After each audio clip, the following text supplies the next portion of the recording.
Hello students, आज हम लोग नया टॉपिक पढ़ेंगे लॉजिक में, जिसका नाम है application of logic to switching circuit. तो स्विचिंग सर्किट डायग्राम निकालते समय लॉजिक का हम लोग यूज कर सकते हैं। लॉजिक में जैसे हमको पता है ट्रुथ वैल्यू रहती है T और F, और स्विच को भी दो कंडीशन रहती है, स्विच ऑन कर सकते हैं और स्विच को ऑफ कर सकते हैं। जब स्विच को ऑन करते हैं तो क्या होगा, करंट फ्लो होगा सर्किट में, और स्विच को जब ऑफ करेंगे तो करंट पास नहीं होगा। तो इसकी फिगर देखेंगे हम लोग। तो ये निकालते समय अब इसमें दो टाइप की 1 और 2 है, ऑन और ऑफ की फिगर निकालते समय सर्किट डायग्राम में कैसे करना है। जैसे अभी ऑफ के लिए निकालना है, सेकंड के लिए, तो क्या करना है, ऐसे दो लाइन निकालना है, ड्रॉ करना है स्ट्रेट लाइन, बीच में गैप देना है, इस वजह से निकालना है। ये दो लाइन निकालना है, दो लाइन मतलब एक ही एक्चुअली लाइन है, और ये बीच से गैप देना है, और उसके बाद एक तिरछी लाइन ड्रॉ करना है। तो ये रिप्रेजेंट करता है स्विच S1। ये पोजीशन ऑफ पोजीशन रहती है स्विच की। और अगर इसी को मान लो, इसी को ऐसे कर देते हैं, ये जो लाइन तिरछी लाइन है, इसी को हम लोग नीचे की तरफ लाते हैं, तो ये फिगर ऐसी हो जाएगी। उसको बोलते हैं क्लोज स्विच। क्लोज स्विच का मतलब यहाँ ऑन है, करंट फ्लो होगा, और यहाँ करंट फ्लो नहीं होगा।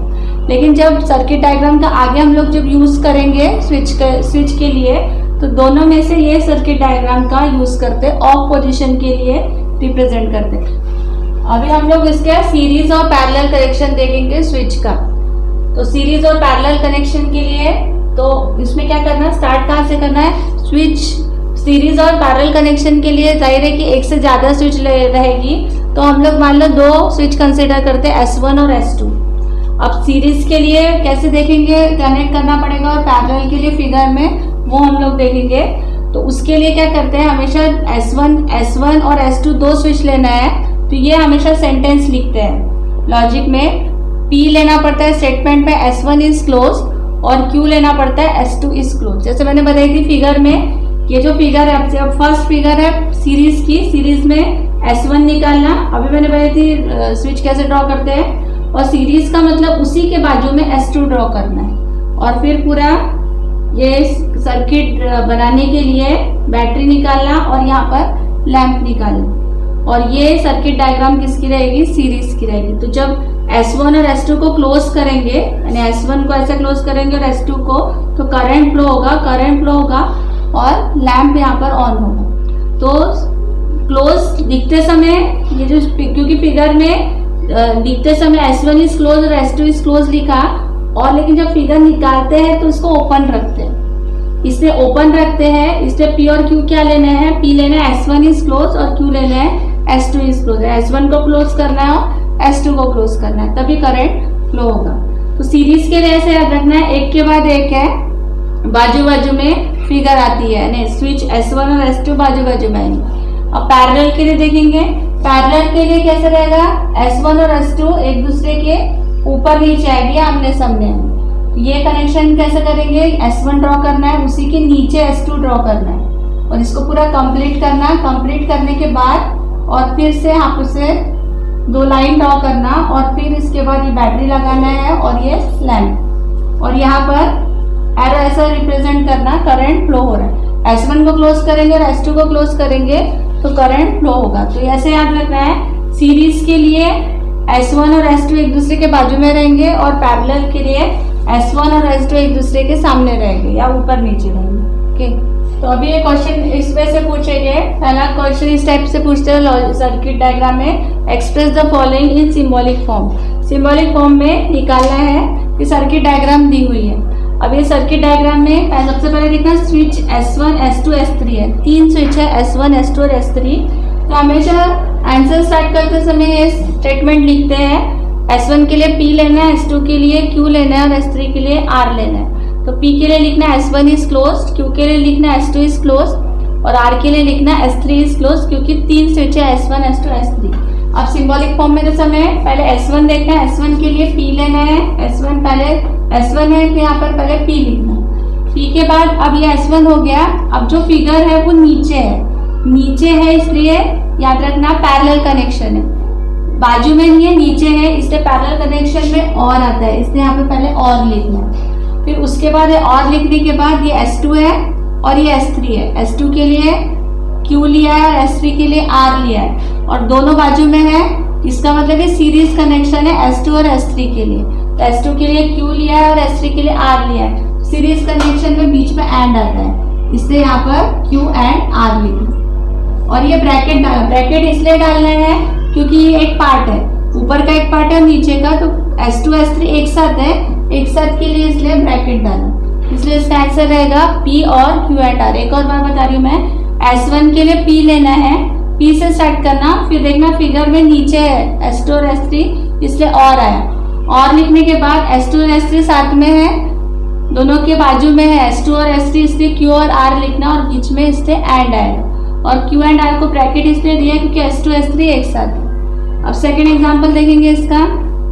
सेकेंड में S1 S2 है, S1 डैश और S2 है, मतलब S3 नहीं है, तो स्टेटमेंट में R नहीं आएगा, P और Q आएगा। इसमें एक और बार याद रखना है कि अगर डैश रहता है तो वो रिप्रेजेंट करता है उसका निगेशन। तो S1 अपन ने P लिया है, S1 डैश, तो P स्टार्ट कैसे करना है, S1 इज क्लोज, Q लिखना है, S2 इज क्लोज, और फिगर में अगर S1 डैश में दिख रहा है, जैसे यहाँ दिख रहा है S1 डैश, तो S1 डैश इज क्लोज लिखना, और वो जो स्टेटमेंट रिप्रेजेंट करता है निगेशन P का, तो निगेशन P लिखना, S1 dash is close.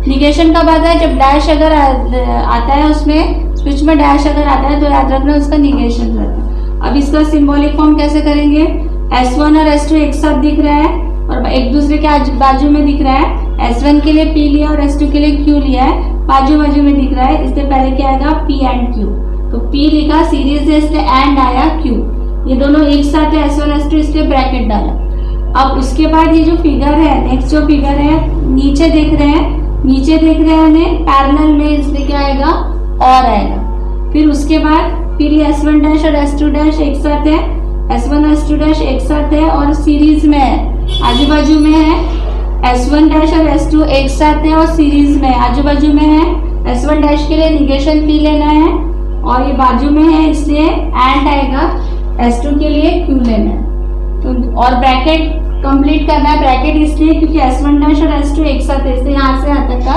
Bracket नहीं, इस वजह से इसका सिंबॉलिक फॉर्म है। ओके, हाँ, तो अभी थर्ड एग्जांपल है इसका, ये फिगर है S1 S2 dash S3 S2, यहाँ पर भी S1 के लिए P लेना है, S2 के लिए Q लेना है, S3 भी है इसलिए R लेना पड़ेगा, और यहाँ पर डैश भी दिख रहा है, S2 में डैश दिख रहा है, तो पहले तो PQR ले लेना है, S1 is close, Q S2 is close और R S3 इज क्लोज। अब इसमें S2 डैश दिख रहा है, डैश मतलब निगेशन रहता है, S2 का निगेशन है, निगेशन Q आएगा, S2 dash is close.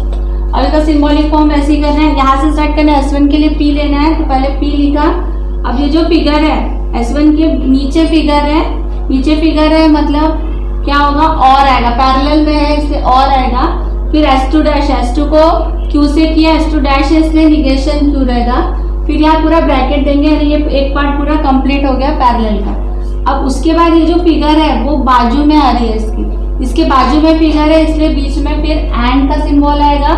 And के बाद फिर से देखना है, S3 है, S3 के लिए R आया है और S2 के लिए Q लिया है, S3 लिखना, फिर उसके बाद S3 के लिए R लिखना है, R लिखने के बाद फिर से ये जो S3 है और S2 एक दूसरे के नीचे है, इसलिए यहाँ पर जो कनेक्शन रहेगा वो पैरेलल रहेगा, इसलिए और का कनेक्शन आएगा, यानी R और लिखेंगे और S2 के लिए Q लिखा है तो R और Q आएगा।